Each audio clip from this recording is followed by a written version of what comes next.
Quelqu'un a dit un jour que l'amour est la clé qui régit toute l'humanité, le moyen le plus efficace par lequel le monde peut être équilibré, on va dire, dans cette humanité où la concurrence est en train de prendre la place du bon sens. Bienvenue dans votre univers, dans cet univers dépourvu de méchanceté. Bienvenue dans ce midi et c'est...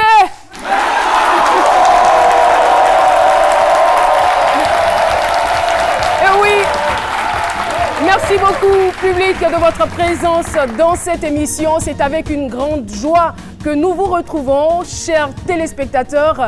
Avec une grande joie que je retrouve aussi Méliane Cuny et Dr Philo.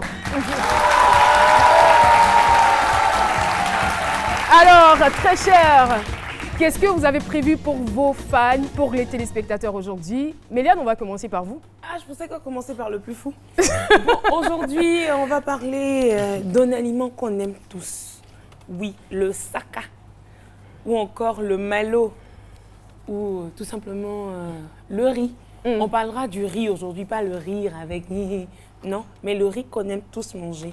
Je vais vous donner des astuces pour déterminer votre riz, la qualité de votre riz. Mais tout ça, c'est tout à l'heure. Merci beaucoup, Méliane. Alors, Philo. Attends, vous allez de riz, est-ce que vous allez nous donner des astuces? Comment conserver le riz pendant 5-6 jours? Bon, chaque fois, vous donnez des astuces pour conserver je donne des astuces pour conserver les choses et tout. Mais aujourd'hui, je vais vous dire comment déterminer la qualité de votre riz. Oui, si c'est doux, c'est bon. Si c'est pas doux, c'est pas bon. Justement, qualité déterminée. Non, mais on va acheter quand même le riz. Donc après, quel est le type de riz que vous avez acheté? Parce qu'en ce moment, il y a plein de vidéos, il y a plein de petits trucs qui tournent sur la toile. Vous aurez toutes les informations tout à l'heure. Merci beaucoup. Alors, Docteur Philo. Moi, j'adore votre boubou. Ah, merci. Il est magnifique. C'est par amour, parce que sinon, comment un Cap-Verdien peut porter habit de guéret? C'est par amour que je porte ce boubou. Donc, du coup, vous êtes devenu Cap-Verdien. Le Cap-Verdien, c'est qui aujourd'hui? C'est moi, d'accord. le Cap-Verdien. Voilà comment je peux porter habit de guéret si ce n'est pas l'amour. Si c'est pas l'amour. Voilà. Normalement, c'est ma place qui est là, mais c'est l'amour qui fait que je suis là aujourd'hui. Ah, donc si je comprends bien, c'est vous le Cap-Verdien et la fille guérie, c'est Méliane. D'accord, ça marche. Je comprends très vite. Hein. Non, voilà. Oui, en plus, oui.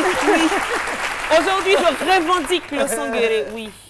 Et guéri woman. Voilà. Et en même temps, profiter aussi par rapport à la situation qu'aujourd'hui, quand même, on est bien arrivé. Hier, c'était un peu difficile. Donc aujourd'hui, quand même, la circulation est un peu bien, ça va. Le studio est un peu plein. Et demain, ne soyez pas surpris que les jeunes soient assis sur les autres demain. Vu que la situation s'améliore au fil du temps. Et c'est une bonne chose. Voilà. Eh oui, nous avons parlé d'amour à l'entame de cette émission. Et bien, dans notre première rubrique, on va encore démontrer la force et la puissance de l'amour. Mon amour pour une fille a fait de moi un peintre. C'est le thème qu'on a retenu pour cette émission. Et je vous laisse tout de suite en compagnie de notre docteur en humour, Dr Philo. Et oui, il a regagné très vite à sa place. Ouais, rapidement. L'amour est fini déjà. Cette télévision, c'est comme ça. Souvent, quand les jingles, les trucs passent, il y a des trucs mouvants, petits, rapides. Il faut être rapide pour être à l'heure. Et donc, on parle d'amour. Moi, je dis que l'amour, c'est ça, l'amour détermine notre existence. C'est l'amour qui a fait que j'ai cherché des places, au risque même de trucs, hein, de la technique. Peut-être que le micro ne pouvait pas passer là, mais j'ai pris ce risque-là d'être à votre côté par amour. Et donc, on dit que l'amour, c'est l'amour qui détermine notre existence. L'amour dans toute sa splendeur, sa plénitude. C'est l'amour qui nous fait... Sans plénitude, vous souffrez. Hein? Oui, non. Quand tu sais quand ça ne va pas, il faut revenir sur la plénitude. Où rien ne confie, tu fais ambigu. Ça, c'est souvent les fautes. Mais je veux dire que l'amour pour une fille a fait de moi un peintre. Moi, ça ne me surprend pas parce que l'amour a toujours été, le thème de prédilection de toutes les disciplines artistiques, selon nos recherches. Donc, dans toutes les, même sportives, l'amour, c'est l'amour. C'est aujourd'hui même on a dénaturé l'amour. Sinon, l'amour avant, je sais pas, avant, nous on partait rechercher l'amour. Avant, pour draguer une fille, c'est lettre. Oui, il fallait avoir une très belle le gars, il plume. écrit. Et tu lui dis, il faut insister. Dis-lui que j'arrive, que je l'aime. Le gars, il insiste à travers ses écrits. Ça, c'était à l'époque, l'amour. Mais aujourd'hui, on a tout. L'amour contemporain. Voilà. On partait rechercher l'amour là où ça se trouvait. Mais c'est aujourd'hui l'amour du pursuit. Aujourd'hui, tu passes même dans un quartier, il y a beaucoup de filles qui te disent, eh bien, tu m'as appelé? Ouais, l'amour là. Tu m'as appelé? Et donc, quand tu dis non, Il dit non, excusez-moi mademoiselle, c'est une erreur, j'ai fait le petit. Ah, tu m'as déjà appelé, c'est que tu as dit la chose. Donc aujourd'hui l'amour, c'est ça. Savoir partir, l'amour nous a rendu poètes. Nous à l'époque on faisait. Elle m'a rendu poète. Oui, même l'homme de la rue, c'est l'amour. Hein? Tu es joli, tu es pimpante, si tu étais un fleur, je t'applanterais devant ma maison. Chaque matin, j'allais prendre mon sang pour t'arroser. Et la fille croit. Parce que lui, il allait prendre son sang pour l'arroser chaque matin. Donc lui, il n'a qu'à mourir, toi, tu vas vivre. Mais tout ça, c'est l'amour. Elle n'a compris pas. Nous, on allait chercher l'amour. C'est ça. Toutes les disciplines, ça y est dans toutes les disciplines, que ce soit là, la peinture, même tout ça, là, quand vous voyez, c'est l'amour. C'est l'amour. Quand on aime une fille, on prend son temps en train de la dessiner, on dessine le cœur, les moments où vous êtes à la maison. Quand l'enfant commence à être amoureux, regardez son cahier, souvent, il y a des petits cœurs qui dessinent. Demandez-lui qu'est-ce qui se passe de jeu, il va se confier à vous. Et donc, l'amour, c'est ça. C'est Dieu. Quand l'éléphant veut jouer, il attrape son cœur, l'hymne national. C'est un terrain de football qui est inondé de monde et puis il pleure. C'est l'amour de son pays. C'est pas comme si parce qu'il a peur de l'adversaire. C'est l'amour qui détermine tout. Ne demandez pas le contraire. Dites à Betika de venir prester ici. Si Fakalo arrive, elle va pleurer. C'est l'amour. Tout ça, c'est l'amour. Donc, ça vous dit que l'amour est au centre de notre existence. Et pour la peinture, ça ne me surprend pas. Ce monsieur-là, sans doute, c'est une fille qu'il a beaucoup aimé. Il a beaucoup aimé. Donc, il dessinait, prenait son temps à dessiner le visage de la fille. Mais attention. Pour faire le portrait d'une personne, il faut avoir l'amour de son prochain. C'est pas forcément...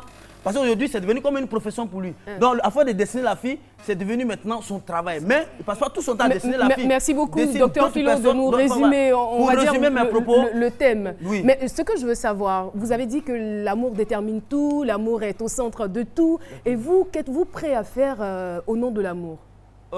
Au nom de l'amour, quel genre d'amour? Par amour. Qu'est-ce que je suis prêt à faire par amour? Par amour. Ben, je suis prêt à faire toutes sortes de sacrifices, tout par amour, franchement. Pour l'amour d'une fille? Pour l'amour d'une fille. Bon. Ça se prend. Caroline, laissez-moi vous dire. Parce qu'il commence par bon, tout ce qui vient après, c'est faux. Mais vas-y quand même. Non, je veux dire que là, on entend même notre virage du débat. Donc, pour amour pour une fille, je suis prêt à tout faire. Même si on disait de rester assimilé pendant 20 ans sans salaire pour une fille, je peux le faire. Waouh! Merci beaucoup, Dr Philo. Et la même question, nous l'avons posée dans la rue. Qu'êtes-vous prêt à faire par amour? Écoutons donc ces éléments de réponse. Ce qu'il peut faire, c'est l'aider dans sa situation. Par exemple, si sa situation demande un grand sacrifice pour l'aider, que ce soit financièrement ou bien vestimentaire, voilà, là, je peux l'aider. Si je l'aime, s'il y a des moyens, je peux lui montrer que je l'aime, mais je ne peux pas vendre mon bien pour lui montrer que je t'aime. Ce n'est pas possible. Mes enfants sont là. Montrer à ma femme que je l'aime. Bon, je crois que je peux l'acheter ce qu'elle désire, soit une maison, une voiture, bon, l'affection surtout. En tout cas, il y a des degrés qu'on ne peut pas dépasser. Elle aussi, ça va dépendre d'elle. Elle met ses désirs, bon, pour elle, là, ah chérie, bon, les petites sorties, les machins, tout, bon, tout ça fait partie de... Bon, qu'il faut lui prouver par les gestes, machin, tout ça. Je peux dire les femmes aiment les garçons qui les prennent bien. Je peux lui faire beaucoup de cadeaux et être prêt à tout pour elle, quoi. Faut pas mettre une limite. Tant qu'elle a besoin de toi, tant que tu es là pour elle. Par contre, il y a des choses qu'on ne peut pas faire par amour pour elle. Il y a des choses qu'on peut faire pour elle. Je suis prête à tout, sauf pour désobéir à mes parents. Et ben, je ne peux pas aller à l'encontre de mes parents. Eh oui! Mon amour pour une jeune fille a fait de moi un peintre. Et merci beaucoup pour ces réponses. J'ai été marquée par celui qui dit, mais ça va dépendre d'elle. On dit, mais vous êtes prêts à faire Et celui qui dit, non, moi je vais pas laisser mes enfants. Mais il est quand même important de pouvoir agir par amour. Dr Philo nous a dit, il est capable de renoncer à son salaire par amour Monsieur pour une jeune Bonnet, fille. vous entendez ces Eh bien, informations? nous allons à présent recevoir notre invité du jour, Monsieur Dan Bongué Yacine, dit Don Ryan. Et notre invité, il est artiste, peintre, portraitiste. Et il a étudié l'art et image numérique à l'ISTC.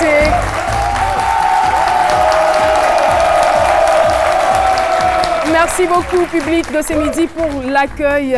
Monsieur Dan, bienvenue sur le plateau de C'est Midi. Merci. Alors, pour la famille Dan, il faut le dire, le dessin est donc un héritage en fait. Je veux dire, c'est une histoire qui s'est transmise de père à fils. Aujourd'hui, vous êtes peintre. Votre père était aussi bon dessinateur. Il a arrêté de dessiner en classe de seconde. Vous me l'avez dit. Oui, en effet. Vous voyez que je ne garde pas les secrets. Hein. Là, en fait, dans la famille d'art, ça a toujours été l'âme de la famille. Mon père, je me souviens quand j'étais petit, me montrait quelques-uns de ses dessins qu'il avait fait. Il me disait, ben, ce mec, il dessinait bien. Hein? Est-ce que je pourrais atteindre ce niveau un jour? Bon, je dis, il faut croire que oui. Mais bon, arrivé en seconde, il a dû arrêter pour pouvoir se concentrer sur les études. Ah, d'accord. Pareil aussi pour mon grand frère. Et on va dire, ça a payé. Enfin, peut-être qu'il a suivi sa vocation réelle. Aujourd'hui, il est professeur d'histoire géo. Voilà. Mon grand frère aussi, Archimède, qui me montre aussi ses dessins. Votre grand frère s'appelle Archimède. Oui. Ah d'accord, très joli. Il dessinait aussi. Bon, lui, arrivé aussi en seconde C, au lycée garçon, il a arrêté. L'histoire s'est répétée? Oui, cette femme, elle a fait des secondes C. Pareil aussi pour ma grande sœur. Arrivé en seconde C, aussi jeune fille de Bienvenue. Oh. Elle a arrêté. Là, finalement, je ne sais pas s'il faut dire, mais attends, c'est quoi? C'est une bénédiction, c'est une malédiction? Bon, je ne sais pas. Il faut croire que chacun a reçu son don, mais bon, ils ont préféré se concentrer sur les études. Sur leurs études. Voilà, et vous avez commencé à dessiner déjà très petit. Oui. Et quand vous arrivez en seconde C, est-ce que vous n'avez pas un peu peur que l'histoire se répète à votre niveau? Bon, je n'avais pas véritablement conscience de ce fait, mais bon, une fois de plus aussi, on peut dire, je ne sais pas si c'est une malédiction ou bien c'est une bénédiction, mais bon, ça s'est répété. Arrivé en seconde C, j'ai arrêté de dessiner aussi. Mais bon, les contextes étaient un peu différents. D'accord. Bon, moi, dans mon cas, en 2006, suite à une nouvelle, un fait tragique, je perds ma mère. Donc, je suis véritablement sonné, je perds tous mes repères. Bon, l'année qui a suivi, en 2007. Vous déprimez même? Oui, déprimé. En 2007, je passe le concours d'INSAC. Bon, j'échoue. Et il faut dire que pour le concours de l'INSAC, c'est votre maman qui vous avait encouragé. Oui. Hein. Parce que elle, dès la maternelle, on lui avait fait part que son fils, évidemment, il avait un talent de dessinateur. Donc, elle me voyait déjà en tant que grand artiste. Elle me disait toujours, tu vas rentrer à l'INSAC après ton BPC. Donc, après son décès, évidemment, bon, ça ne veut plus trop mettre la tête, quoi. Mais à votre avis, son désir, c'était lequel? Je veux dire, est-ce que ce n'était pas lié au fait que papa, quand même, avait, on va dire, échoué? Je ne sais pas si le mot est à propos, mais il avait arrêté de dessiner et ça s'est répété avec vos frères et sœurs. Donc, quelque part, est-ce qu'elle ne comptait pas sur vous? On peut dire ça. Je suis, bon, le seul que, bon, sur qui l'espoir de la famille reposait pour véritablement montrer au monde que la famille Dan a un talent d'artiste. Voilà. Donc. Et lorsque vous échouez donc au concours d'entrée à l'INSAC, qu'est-ce qui se passe par la suite? Bon, je reste, on peut dire 9 ans. 9 ans parce que bon, ça n'avait pas vraiment. L'enseignement général, ce n'était pas véritablement ma passion. Donc, vous avez arrêté les études dans quelle classe? Je n'ai pas véritablement arrêté les études, mais bon, je continuais difficilement les études en fait. Je reprends cette année, bon, je ne vais pas à l'école. Bon, c'était vraiment une histoire compliquée. Jusqu'à 2016, où mon grand frère a approché mon père et dit, bon, tiens, le seul dessinateur de la famille encore qui manifeste de l'amour pour l'art, il est sur le carreau, bon, essayons de lui trouver une issue favorable. Donc c'est ainsi que, bon, il a vu mon père pour qu'on puisse me mettre à l'ISTC, pour que je puisse faire les études d'art et images numériques. Voilà. En 2016, je passe le concours, j'ai réussi à rentrer à l'INSAC, à l'ISTC. On commence les cours, on fait 3 semaines de dessin. Et évidemment, suite à ces 3 semaines de dessin, j'ai ressenti véritablement quelque chose que je me disais mort, parce que bon, il n'y avait plus eu vraiment envie de dessiner en fait. Voilà, donc, suite à ces cours de 3 semaines, j'ai repris la Cette passion. envie-là avait-elle disparu avec le décès de votre maman? Bon, en tout cas, c'est ce que je me disais. Mais suite à ces 3 semaines, j'ai repris conscience que ce n'était pas véritablement mort. La passion était toujours en moi. Voilà.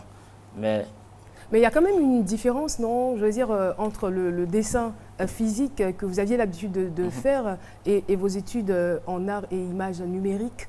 oui, oui. Peut-être la finalité est presque la même, mais les procédés sont quand même... Les procédés sont différents. Parce que, bon, en infographie, pour dessiner, il faut une tablette graphique. D'accord. C'est comme ça, à peu près, c'est un génie. On prend le stylet, on dessine, on conçoit les personnages et tout. Voilà. Après, on utilise les logiciels pour pouvoir mettre les animations, les couleurs et autres. Voilà. Mais, d'accord. D'accord, vous avez terminé? Oui, oui. Je voulais qu'on en arrive quand même à notre histoire, la fameuse histoire. Donc, vous dites que vous arrivez à l'ISTC en 2016. Est-ce que c'est à partir de cet instant-là que vous allez rencontrer la jeune fille en question dont vous êtes tombé amoureux? Oui, oui. En effet, c'est lors de mon entrée à l'ISTC que véritablement je n'avais pas véritablement conscience de cet amour en fait. C'était la première fois que vous ressentiez un tel sentiment? Oui.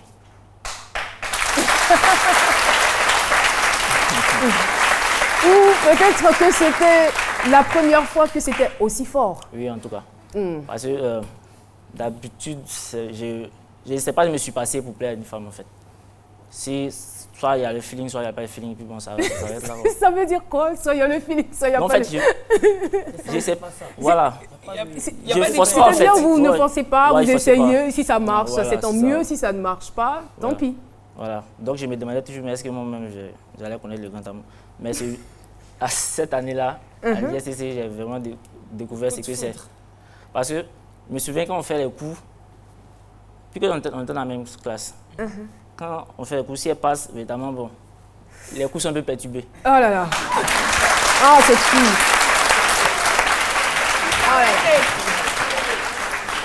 C'est-à-dire que vous êtes carrément désorienté dès qu'elle passe. Oui. Elle était comment? Vous pouvez nous la décrire un peu? Oui, est-ce qu'il y a un portrait d'elle? Un portrait, bon, je peux dire que elle est quand même grande, elle fait 1m78. Wow, c'est une vraie gazelle. Elle fait le mannequinat aussi même. Donc, ok. C'est une, bon, on peut dire... C'est pas les femmes à là-bas. J'adore sa façon de la décrire. Alors donc, on va dire, c'est cette beauté, voilà, cette taille, c'est tout cela.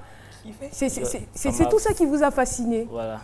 Donc, j'étais là un soir, je réfléchissais, comment faire pour l'approcher. Puis quelque chose me dit, mais bon, on a fait récemment les cours de dessin. Il savait que je n'ai pas perdu la main.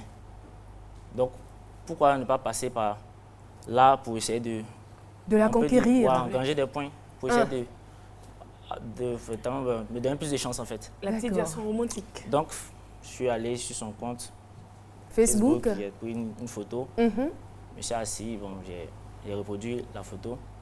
Le lendemain, je suis venu l'approcher. Bon, j'étais là, bon, j'ai fait un portrait de toi. Comment tu le trouves? N'ayez pas honte de parler de cet amour, hein, parce qu'aujourd'hui, c'est ce qui vous nourrit pratiquement. Oui, oui. Comment tu le trouves? Et notamment, elle était vraiment étonnée. Elle a mis sa main sur la peau. Wow, c'est beau, c'est réussi. Bon, comment, la plupart de mes conceptions, je ne trouve pas ça particulier. Ouais, je trouve pas ça particulier. Donc moi, ça ne me disait rien en fait. Mais elle était vraiment émue. Il disait dans mon cœur, on dirait que ça a bien fait. La chose que là, vous sentiez que vous avez vraiment marqué des points, quoi. Ouais. Je me dis, on dirait que c'est une bonne idée, ça. Mais... c'est dans la poche. Dans la poche. J'espère que, comme on le dit à jamais, vous n'avez pas tapé poteau. Hein. Voilà. Donc, il est demain, bon, comme on était à l'école, c'était un lundi pour faire les cours. Donc, après les cours, je l'ai abordé. Il savait que je ne comprends pas depuis un certain temps. Il ressent quelque chose pour toi, c'est un truc. Elle a dit, bon, désolé, on ne peut pas être ensemble parce que j'ai déjà un copain. Oh là là. Oh là là. Elle ne pouvait pas être seule. Bon. Non, mais comme toutes les filles d'ailleurs. Hein. Mais, La première fois, Et elle dit voilà, que- voilà. Oui, Voici notre phallocrate. toutes les filles, oui, elles ont toutes des copains. Mais une semaine, 2 semaines après. Docteur Philo, qu'est-ce que vous en savez? Ne soyez pas misogyne. Qu'est-ce que vous en savez? Non, ça a été toujours comme ça, Caro. J'ai jamais croisé Non, une moi fille, je elle suis va pas dire je suis d'accord. seule. Il n'y en Non, a pas. je suis pas d'accord avec Oui, vous. moi, je suis pas Il y a d'accord. des filles qui sont seules. Il y a des filles qui n'ont personne. Les gars, Non, j'en connais. je suis sérieux, je sais pas. Bon, ici, on a des mamans, mais je suis sûre. Les dames, est-ce qu'il y a des dames qui sont en ce moment seules? Vous pouvez vous lever, s'il vous plaît. Bon, voilà, elles sont seules, elles n'ont personne. Voilà, Philo. C'est qu'elles n'ont pas bon comportement. Elles sont belles. Caroline, Non, oui. Caroline, en même temps, Oui, Méliane. docteur Philo, avant d'être avec quelqu'un, elle était seule. Bien sûr. C'est juste qu'il est arrivé au mauvais moment. On peut dire ça. Voilà. Il arrive au moment où elle était avec quelqu'un. Il y a des femmes qui sont seules dans Je ce veux pays. dire, ça peut être lié soit à une déception, à un choix personnel. Je veux dire, la personne peut décider de ne pas avoir de relation, pas avant le mariage. Voilà, on peut faire un vœu de chasteté et puis attendre le mariage, l'homme idéal, voilà. Tout à fait. Uh-huh. S'il Donc, n'existe bon, pas. suite à ça, on peut dire. J'imagine la déception de votre côté. Bon, j'étais pas trop déçu. J'étais pas trop déçu parce que, bon, comme je dit, j'étais motivé quand même. Il y avait de l'espoir. Voilà. Une autre idée m'est venue, mais bon, puisque son anniversaire c'est bientôt, c'est pas mauvais si tu lui offres un deuxième portrait. L'arme. L'arme fatale. Mais tu sais, faut pas baisser les bras, faut lutter pour l'amour. Et ça s'est passé, vous lui avez offert le tableau. Oui, oui. Mais c'est évidemment toujours le même scénario. Ouais. Je suis encore prise, Elle était émue, mais bon, sans plus. sans plus. Mhm. Il dit, ok, il n'y a pas de souci. Bon, il essaie de tourner la page, mais bon. Vous tournez la page, certes, mais on va dire, il y a un déclic quand même qui se Voilà. produit dans votre cœur. Oui, oui. Suite à ça, bon, j'étais assis un soir à la maison, j'essaie d'oublier. Bon, puis bon, que je me dis, vu que tu es dans une école de communication, et bon, je suis quand même quelqu'un d'un peu renfermé. Donc, pourquoi ne pas passer par ce moyen? Puisque la plupart des étudiants des autres salles m'ont approché pour dire, ah, est-ce que tu es fort, est-ce que tu pourrais me dessiner aussi? Parce qu'ils ont vu le portrait que j'ai fait. Le portrait. Voilà. Donc, Ils ne se sont pas posé des questions. Comment dans toute la classe, là, c'est elle seule. Non, mais- Elle seule qui a bénéficié de votre dessin. On me disait ça est niais en fait. Mhm. Et on me disait, mais toi, tu n'es pas amoureux. Elle a dit, non, toi aussi. Je suis venu pour les études. Donc, il dit, bon, c'est une bonne idée, dessiner les gens. Parce que, Donc quand vous tu avez dis- commencé à dessiner aussi vos camarades, voilà, les autres. dessiner, parce que il me disait que une fois que tu as dessiné quelqu'un, après, quand tu le vois, c'est quand même, la moindre des choses, c'est d'être un peu courtoisement sur toi. Moi, un salut. Or, avant, véritablement, quand je viens à l'école, je suis les cours, je me retourne. Ça s'arrête là. Il n'y avait pas véritablement de communication, en fait. Donc, j'ai dit, bon, c'est un bon moyen. Ça a été véritablement des deux moyens qui a fait que j'ai prolongé ma carrière. Bon, On va dire que vous n'avez pas eu l'amour d'une jeune fille, mais vous avez quand même eu l'amitié de vos camarades et même qui sont venus aujourd'hui vous accompagner. Merci pour le soutien. Merci beaucoup, c'est gentil et c'est sympa. Voilà.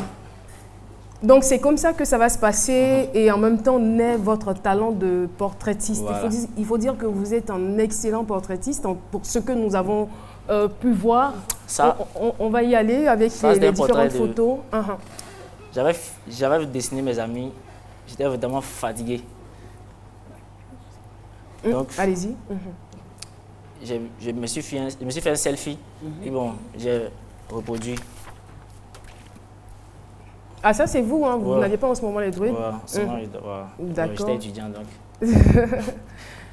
Suite à ça, bon, au mois de mai de l'an 2016, puisque je postais les trucs, mes conceptions sur les réseaux sociaux, il y a une dame qui m'approche, elle dit, vous dessinez véritablement bien, mais puisque c'est en blanc-noir, est-ce que vous pouvez, si possible, me faire un portrait de moi et mon chéri en couleur? Elle dit, ok, pas de souci. Je vais voir ce que je peux faire. Mais bon, il n'y avait aucune expérience en portrait couleur. J'avais véritablement aucune expérience. Bon. Et c'est quoi les matériaux que vous utilisez donc pour avoir ces résultats-là? En couleur, ici, on a DJ Arafat, Influamento. Bon, pour la plupart, c'est de la pastel. Mais bon, souvent pour l'arrière-plan, j'utilise la peinture. Sinon, pour la conception des visages en général, c'est la pastel. La pastel, c'est sous forme de craie, là? Bon, il y a de la plupart qui sont en craie, mais il y a d'autres qui sont dans les tiges, dans comme les crayons tiges. de couleur ordinaire. Mais Voilà. est-ce que ça ne s'effrite pas au fil du temps? Bon, ça dépend. Il y a des trucs qu'on vend, on appelle ça des fixatifs. D'accord. Voilà. Tu finis de concevoir ton portrait et puis tu pompes dessus. Ça sèche ça, puis bon. Mais franchement, moi je pense que vous êtes un génie. On a l'impression que c'est une photo. Le portrait, il est trop réussi, ce portrait d'Assalfo. Ce portrait d'Assalfo est trop réussi. Je veux dire, il n'y a quasiment pas de différence avec une photo, quoi. Il a vu ce portrait-là? Oui, c'était à l'occasion du TEDx Grand Bassam 2017. Et ça a été quoi sa réaction quand il a vu la photo? Bon, il était ému, il était sans voix, mais bon. Waouh. Vous avez quand même dessiné aussi d'autres personnalités comme ça, fait le portrait de d'autres personnes, des artistes? Oui, mon premier portrait d'artiste, c'était Gradu. D'accord. Il était venu faire un concert ici. Ensuite de ça, j'ai fait Serge Benoît, Matt Gims, Niska. Vous avez rencontré ces personnes-là? Oui. C'est rencontré, mais bon. Au début, je partais sur scène pour pouvoir les remettre ça. D'accord. Mais bon, après, j'ai préféré les rencontrer dans les coulisses. Voilà, dans les coulisses. Bah, sur scène, vous ne remettez rien en fait. Dans les coulisses, vous remettez. Oh là là! Non mais c'est ça. Non, parce qu'en fait, sur scène c'est rapide. C'est rapide. Tu lui donnes et puis bon, il est en pleine prestation. C'est ça. Alors que à l'hôtel, il est au calme, on est au calme, on prend des photos, tranquille, on échange et tout. Mais moi, je veux revenir sur la source de cette histoire, sur la demoiselle qui vous a inspiré. Aujourd'hui, quels sont vos rapports? Est-ce que vous l'avez? Elle est toujours en couple, elle est mariée. Est-ce que le cœur bat toujours pour elle? Bon, il faut dire que non, c'est l'histoire ancienne, vu que j'ai tenu la page. Mais vous êtes sûr que si elle vient là, tout de suite, là, vous n'allez pas... Bon. Mélène, j'espère qu'elle n'est pas cachée derrière le rideau. Hein. Ça peut me faire de l'effet, mais bon, pas comme avant, en fait. Voilà. Bon, d'accord. Sinon, elle voulait venir, mais comme vous dites, il n'y aura pas d'effet, donc elle ne viendra pas. Ok, mais en fait, c'est grâce à elle si aujourd'hui, je rencontre véritablement d'autres filles véritablement dont je n'aurais pas pu véritablement penser qu'un jour, je puisse les côtoyer en fait. Bon, on va avancer. Mais est-ce que...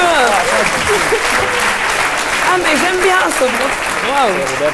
Robert Braza. Oh là là, non, il est trop fort. Quand je l'ai rencontré à l'hôtel Ivoire. Mais vous n'avez pas pensé à faire le portrait du monsieur juste en face? Non, pour moi, il va échouer. Pourquoi est-ce qu'il va échouer? Non, mais au fait, aujourd'hui, je suis venu un cadeau pour Caro. Comme c'est la période des mamans, donc j'ai décidé de faire un portrait. C'est vraiment gentil. C'est très gentil de votre part. Donc pour Philo, ça sera la prochaine possible à la fête des pères.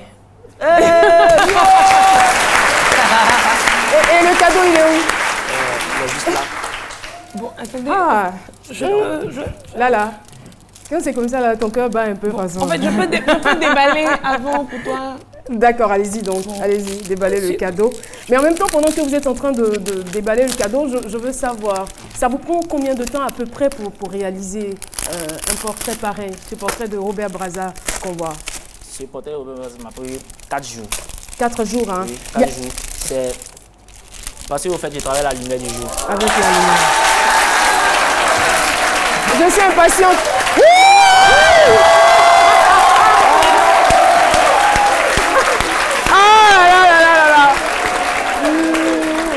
Oh là là, merci beaucoup. Non, mais le gars, il est trop fort. Et c'est ce qu'on voit là, à l'antenne, c'est le processus. C'est le processus de conception. Oh là là. Non mais attends, je ne veux pas frustrer tous ceux qui m'ont offert des portraits, mais c'est le meilleur portrait que j'ai reçu. Hein. Franchement, Je ne sais pas si on peut bien le voir. Il est magnifique. Merci. Des portraits comme ça, vous les commercialisez, je suppose? Oui, oui. Je commercialise. Bon, on ne veut pas être indiscret, mais la fourchette de prix? Bâtiment, pour les femmes, comme c'est la période de faire des méchants pour moi, je fais ça à partir de 200 000. 200 000. Hein. Ouais, mais ça, le jeu en vaut la chandelle, c'est trop joli. C'est vraiment trop joli.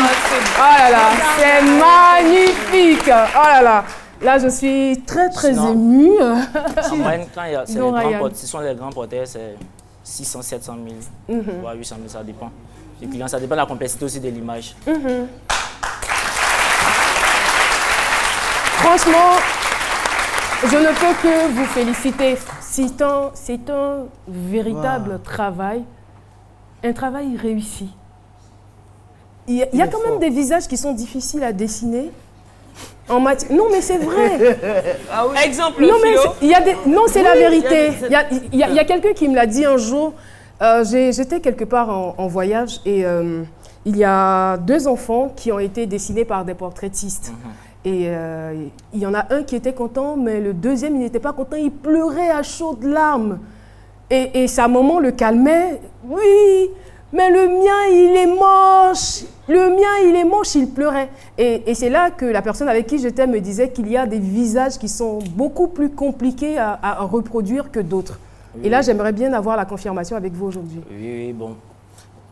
Il y a la plupart des portraits, quand c'est fourni avec une image vraiment bon, pas de bonne résolution, ça complique le travail. Mais bon, personnellement, je n'ai jamais échoué devant un portrait. Vous n'avez jamais échoué devant un portrait parce que vous êtes un champion. Et dernière question très rapidement pour se laisser.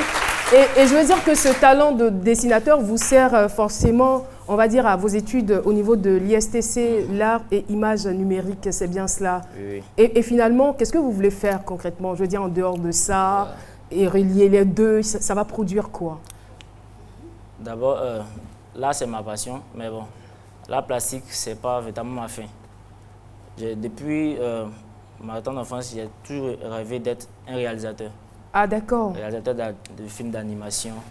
Voilà. Donc, je nourris l'idée d'être un jour un grand réalisateur de films d'animation digne d'un cinéma hollywoodien. D'accord. Voilà. Vous allez y arriver, c'est sûr. Avec un tel talent, c'est sûr que vous allez y arriver. Et sachez que vous avez tous nos encouragements, vous avez aussi toute notre bénédiction. Merci en tout cas d'être passé sur ce plateau pour nous donner ce joli témoignage, on va dire, on ne peut plus édifiant. Et surtout, on dira merci aussi, il ne faut pas l'oublier, à cette jeune fille anonyme. On va pas la citer, on ne va pas donner son nom, mais voilà, elle a fait de vous l'artiste que vous êtes aujourd'hui. Et moi, ce qui m'impressionne, c'est en si peu de temps. C'est-à-dire que vous n'avez même pas eu 2 ans pour vous perfectionner de la sorte. C'est vraiment touchant. Merci infiniment d'être passé. Monsieur Don Bongué Hyacinthe dit Don Ryan. Eh bien, dernier mot, si vous le voulez. Oui, j'aimerais vraiment dire merci à mon grand frère qui m'a toujours soutenu, même dans les moments difficiles. C'est lui en plus qui a donné l'idée de m'inscrire à l'ISTC. Merci à mon papa qui m'a véritablement soutenu depuis mon enfance.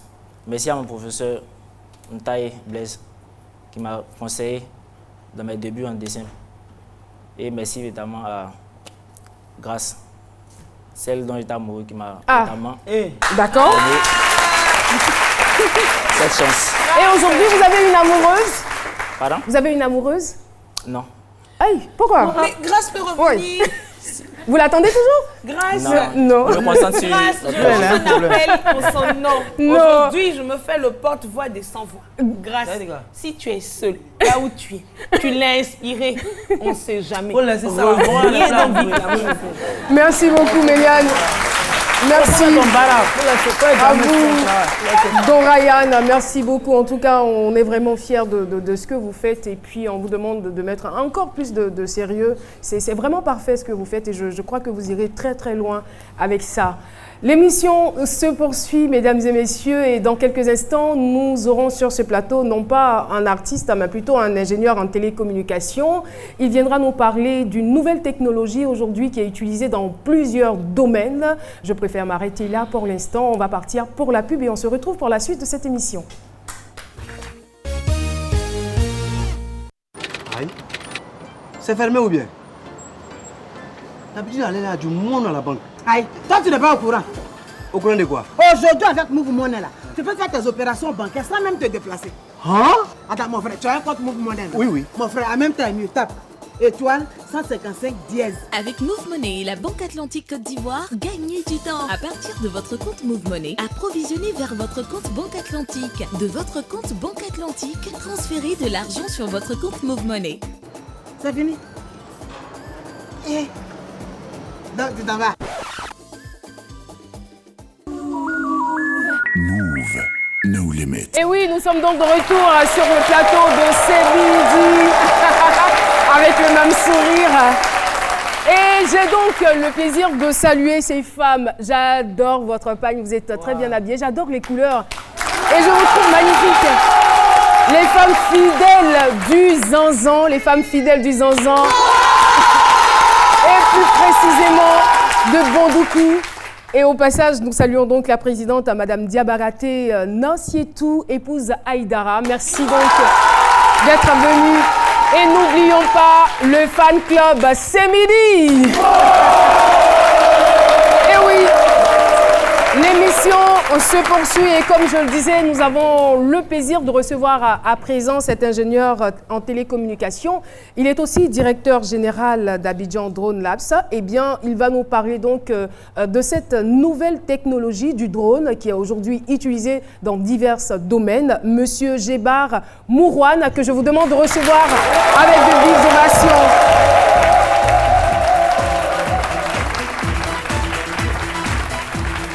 Monsieur Mourouane, bonjour, bienvenue sur le plateau de Semidi. On est content de vous recevoir. Alors, pour ceux qui ne savent pas, ce que c'est, on parle du drone. Qu'est-ce que c'est? Alors, le drone, tout simplement, c'est un appareil volant, c'est un engin volant qui peut être télécommandé ou programmé et qui peut exécuter plusieurs missions ou plusieurs tâches à la fois. Ah, si vous dites un appareil volant, ils vont dire est-ce qu'un avion est un drone, oui, un hélicoptère est considéré comme un drone? Les drones, il y en a plusieurs parce qu'on a connu les drones avec les technologies militaires au début. Mais après, il y a une dérivation qui s'est faite au niveau civil.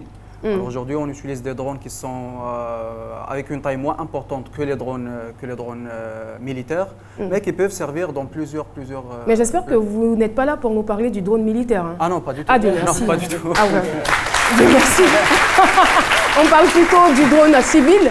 Et vous l'utilisez, vous, en tant que professionnel du domaine, vous l'utilisez dans quel domaine, dans quel genre d'activité? Alors, il y a plusieurs secteurs d'activité sur lesquels on peut utiliser cette technologie. Alors, vous pouvez en citer quelques-unes de ces activités? Voilà, alors en Côte d'Ivoire déjà, ce qu'on voit sur le terrain, c'est plutôt dans le domaine de l'audiovisuel, la communication. C'est beaucoup utilisé, c'est pour faire des prises de vue aériennes, que ce soit pour les vidéoclips, que ce soit pour les événements en général. Mais on peut les pousser encore plus en les utilisant dans le domaine de l'agriculture, pour la surveillance par exemple des plantations, pour le calcul des rendements par exemple des plantations, pour détecter les zones inondables d'une certaine plantation. Un travail que, à la base, des techniciens sur le terrain pouvaient faire plusieurs jours à le faire. Un drone, par exemple, il peut faire 120 hectares dans 40 minutes tout seul et on a l'information exacte et vraiment rapide. On a aussi d'autres secteurs d'activité, que ce soit la génie civile, tout ce qui est construction, que ce soit le secteur médical aussi. On peut utiliser les drones, que ce soit pour livrer des médicaments, pour faire bien sûr on va dire, secourir des gens carrément. Ou encore en cartographie, en topographie, on utilise aussi le drone. Justement, alors on va dire c'est un nouveau secteur en Côte d'Ivoire. Aujourd'hui, on utilise les drones pour faire un travail de cartographie, topographie et photogrammétrie. Alors carrément pour faire des levées topographiques au niveau des terrains qui sont tellement vastes et ça facilite bien sûr le travail pour les géomètres, pour les architectes. Et moi, ce que j'aimerais savoir, est-ce qu'aujourd'hui, avec vous, on a la possibilité de les concevoir? Oui, bien sûr. Bien sûr, on en a déjà fait pour quelques sociétés ivoiriennes. Bien sûr, c'est un projet qui se base sur un cahier de charges selon la demande du client et selon l'utilisation prévue pour ce drone. Bien sûr, on peut en fabriquer, on en a déjà fabriqué ici en Côte d'Ivoire, avec des compétences ivoiriennes, bien sûr. Et quelles sont les compétences justement requises pour confectionner un drone? Il faut être informaticien, il faut être mathématicien. Qu'est-ce qu'il faut exactement? Je dirais un peu de tout, mais avant tout, nous, par exemple, dans notre structure, on se base surtout sur la passion. Si la personne n'est pas passionnée, elle ne pourra pas vraiment réussir dans ce domaine. Mais après, bien sûr, il faut un peu de tout, un peu de mathématiques, un peu de physique, un peu d'électronique et bien sûr un peu de programmation aussi. Et aujourd'hui, le plus important ici, c'est plutôt l'utilisation. Oui. Et vous avez cité les différents domaines dans lesquels on pourrait utiliser le drone, mais est-ce que cela est accessible à tous? Alors, bon, je dirais oui et non. Oui, pas pour les professionnels, parce que quand on fait par exemple une certaine rapproche ou un certain calcul par rapport au coût de la main-d'œuvre sur le terrain et le temps qu'un certain projet pourra mettre pour toucher à la fin de l'exécution et le coût d'un drone, on va choisir un drone directement. Accessibilité en termes de coût, certes, mais accessibilité aussi en termes de manipulation. Là, on parle carrément de formation parce que les drones, il y en a plusieurs types. Il y a les quadrocoptères avec 4 petits moteurs, il y a les EXA avec 6 moteurs, et il y a les octos carrément avec 8 moteurs. Et là, après les octos, on parle de multicoptères avec plusieurs moteurs. Et plus la taille de drone est importante, plus ça devient dangereux. Et pour le télépilote, pour le matériel lui-même et pour les gens peut-être qui sont dans la zone où on utilise le drone. Alors il faut absolument une formation avant de toucher à ce type de matériel. Ça s'impose parce que c'est on va dire un élément, une machine à double tranchant. C'est une machine, c'est comme une voiture. Quand vous avez votre voiture, vous avez l'habitude de la conduire. Il suffit de sentir quelques vibrations au volant pour savoir de quoi il s'agit. Parce que vous connaissez plus ou moins la voiture. Et le drone, c'est encore plus que ça. Il faut vraiment comprendre la machine, sinon ça devient dangereux pour les autres. Merci infiniment. En tout cas, grâce à vous aujourd'hui, nous avons une claire idée de ce que c'est que le drone et de son importance, de son efficacité aussi. Merci, M. Djebar Marouane, d'être passé sur ce plateau. Je rappelle que vous êtes ingénieur en télécommunication et directeur général d'Abidjan Drone Labs. Merci beaucoup pour cet éclaircissement. Et voilà, l'émission se poursuit. À l'entame de ce numéro, elle nous parlait donc du riz, de l'usage qu'on doit en faire, de pouvoir dissocier le bon du faux. Je disais qu'on allait parler du riz. On a certaines vidéos qui circulent en ce moment sur la toile, sur WhatsApp, sur les réseaux sociaux. On regarde la vidéo et on en parle juste après.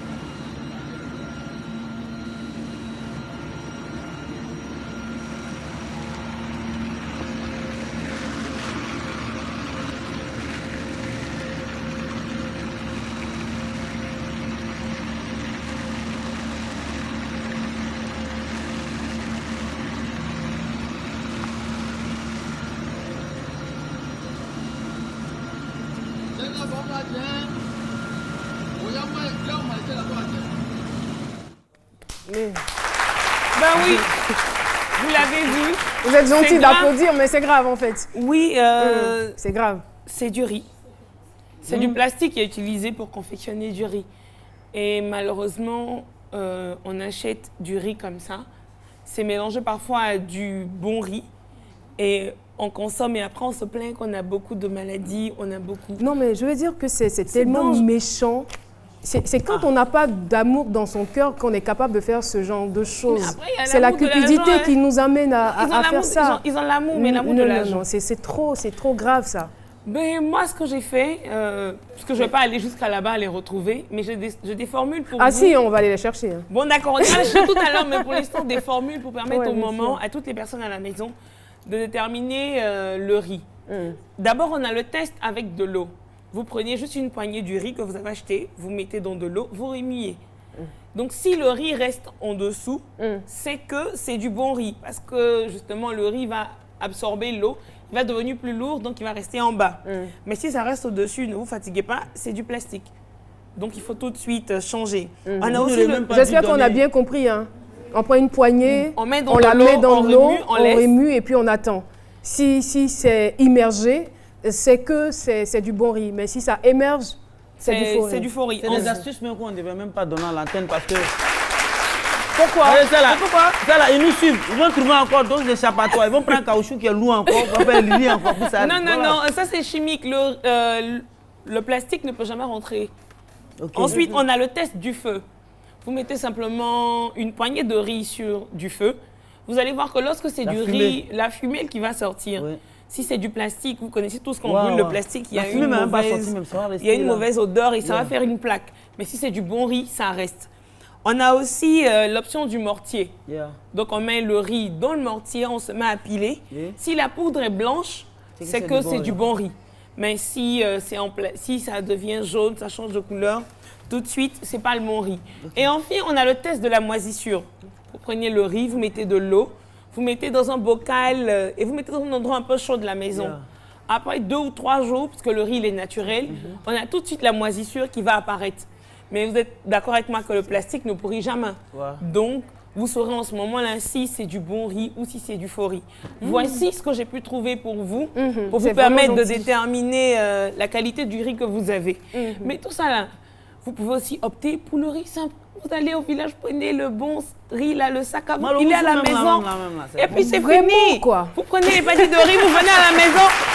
Ce riz, là, au moins, tu es convaincu parce que tu l'as pilé toi-même. Donc, tu le vois sortir. Donc, voici ce que je vous conseille. Je me rappelle que quand on était à l'école primaire, nos enseignants insistaient sur l'autosuffisance alimentaire.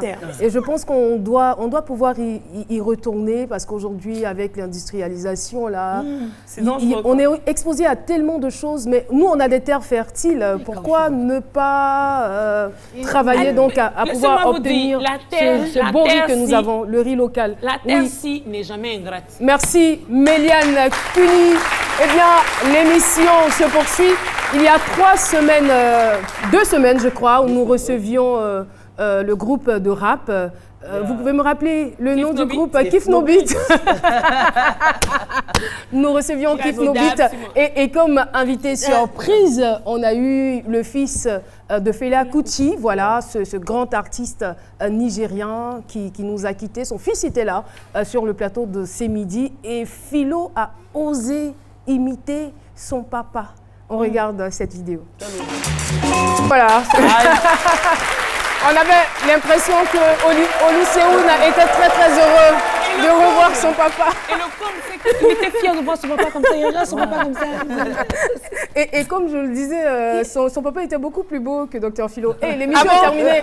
Merci aux femmes du Zonzon. Merci à ceux qui nous viennent de l'ISTC en fan club ce midi.